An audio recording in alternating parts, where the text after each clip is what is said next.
between myself, between you and Governor Kasich. How do you stand out from him? Here's how. First of all, you heard me last night on the stage. You know, John took some shots at me last night on the stage. The guy who's now calling himself the Prince of Sunshine and Light. I've known Kasich for a long time. I can tell you his fellow governors call him lots of things. The Prince of Sunshine and Light is not one of them, all right? That's okay.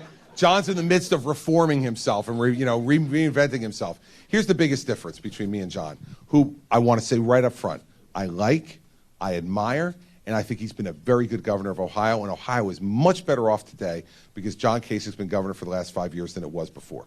So let me say that up front. He's a very good guy. This is about being tested, though. John's had a Republican legislature his entire time.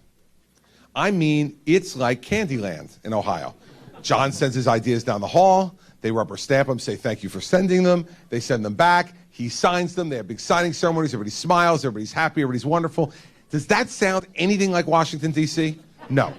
Right? So, and remember something, too. John spent 18 years in the Congress. He spent nearly 4 times the amount of time in the Congress that he spent as governor. He is also a creature of that culture. You can't take that out of you very easily. And so you want somebody who is the pure executive who's had to fight, because that's what Washington's going to be. It's going to be a fight. It's going to be a fight. And so, listen, John is not a bad choice.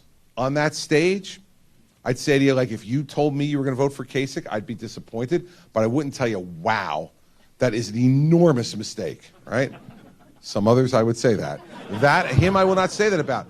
But I'm just better because I've been more tested. I'm in the toughest media market in America. With all due respect to whatever I think it's the Columbus Journal, okay? It ain't the New York Times. It's not the New York Post. It's not the New York Daily News. It's not the Philadelphia Inquirer. And God forbid it's not the Newark Star Ledger, okay? All right, this is where I am. And by the way, all 3 or 4 major networks are headquartered within 10 miles of where I operate.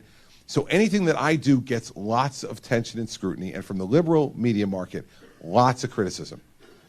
You've got to be ready for that. The interrogation by the Akron Sun ain't doing it, okay? You got to be ready to take it. And I'm not talking just about once you get to Washington. I'm talking about when you get on that stage with Hillary Clinton. Because let me tell you, it's when Jeb Bush said this. Remember Jeb in the beginning of his campaign said, I'm running for president, I'm going to do so joyfully. Joyfully, right? Go to Jeb today. Ask him how the joy is going. All right? They're not a damn thing joyful about this process, okay? I'm telling you, not a thing that's joyful about it. You got to be tough. And when Hillary Clinton is on that stage, you need someone who is every bit as tough and tested as her to take her on. Because there's no silver medals in this business. You lose, you go home. And when you go home,